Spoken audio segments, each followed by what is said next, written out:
निर्णयहरू यहाँहरूको बिचमा म निर्णयहरू राख्न चाहन्छु।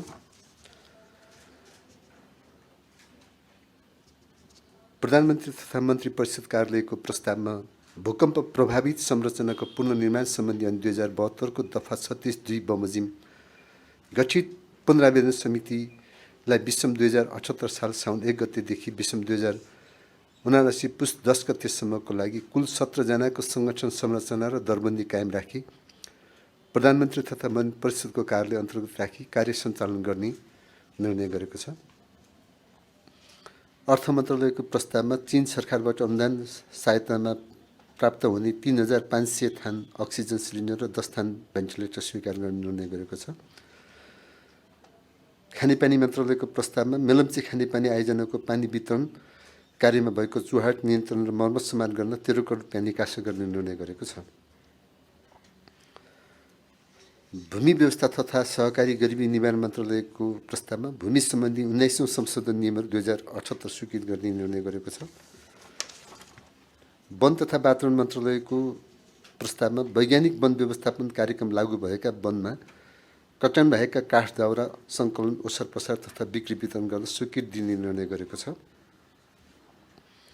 स्वास्थ्य तथा जनसङ्ख्या मन्त्रालयको प्रस्तावमा कोभिड-19 को विरुद्धको खोपको लक्ष्यसम्म पहिचान गर्ने प्रयोजनको लागि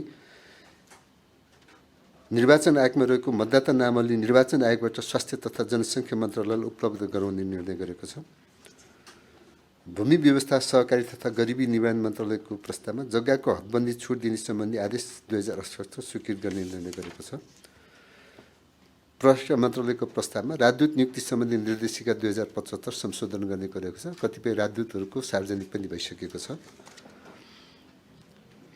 अर्थ मन्त्रालयको प्रस्तावमा नेपाल स्वास्थ्य क्षेत्र व्यवस्थापन सुधार आयोजनाका लागि विश्व बैंकबाट प्राप्त हुने 50 मिलियन अमेरिकी डलर सहुलियतपूर्ण ऋण सहायता स्वीकार गरी अर्थ मन्त्रालय अन्तर्राष्ट्रिय आर्थिक सहायता सम्बन्धी महाशाखाका सहसचिवको संयोजकमा 6 सदस्यीय वार्ता टोली गठन गर्ने निर्णय गरेको छ।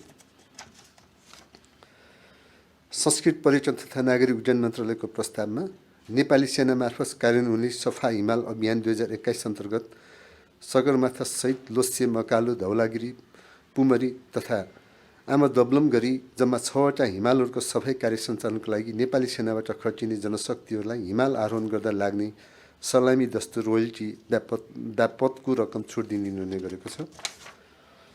हामीले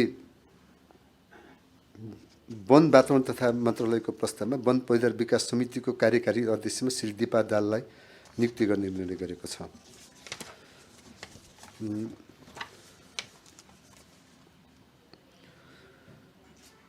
प्रधानमन्त्री तथा मन्त्री परिषदको कार्यालयको प्रस्तावमा प्रधानमन्त्री राष्ट्रिय प्रतिभा पुरस्कार कोष स्थापना र सञ्चालन सम्बन्धी कार्यविधि 2078 स्वीकृत गर्ने निर्णय गरेको छ। प्रधानमन्त्री तथा मन्त्री परिषदको कार्यालयको प्रस्तावमा कोभिड-19 सङ्कट व्यवस्थापन केन्द्र प्रमुखमा श्री बालानन्द शर्मालाई नियुक्ति गर्ने निर्णय गरेको छ, जो एउटा छुट्टै सचिवालय गठन पनि गरिएको छ।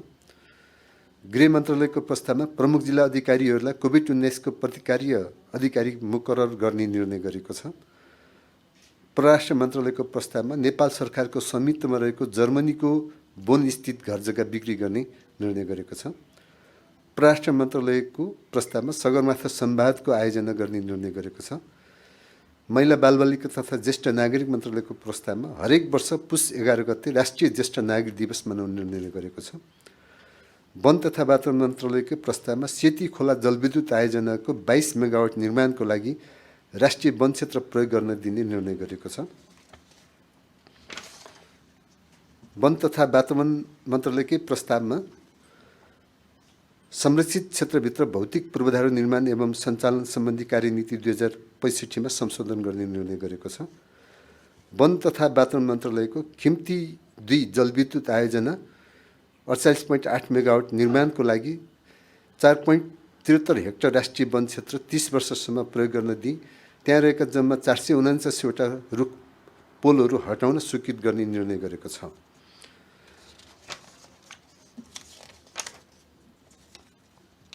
कृषि तथा पशुपन्छी विकास मन्त्रालयको प्रस्तावमा नेपाल सरकार र भारत सरकार बीच रासायनिक मलको आयातको लागि सरकार G2G प्रक्रिया मार्फत खरिद बिक्री अगाडि बढाउने स्वीकृति दिने निर्णय गरेको छ।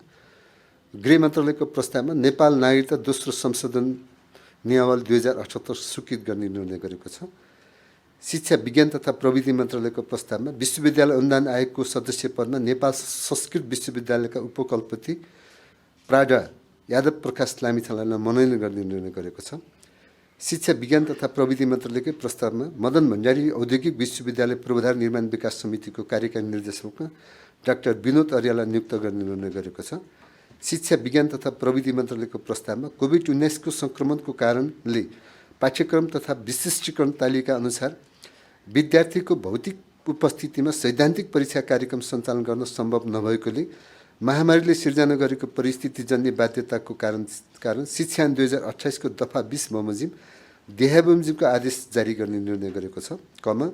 शैक्षिक सत्र 2077 को माध्यमिक शिक्षा कक्षा 10 को अन्तमा हुने माध्यमिक शिक्षा परीक्षाको हकमा विद्यालयद्वारा गरिएको अन्तिम मूल्याङ्कनको विवरण सम्बन्धित विद्यालयको सम्बन्धित जिल्लाको शिक्षा विकास तथा समन्वय इकाइमा पठाउने सञ्चार तथा सूचना प्रविधि मन्त्रालयको प्रस्तावमा प्रेस काउन्सिल नेपालको अध्यक्ष पदमा श्री बालकृष्ण बस्नेतलाई 4 वर्षको लागि नियुक्ति गर्ने निर्णय गरेको छ।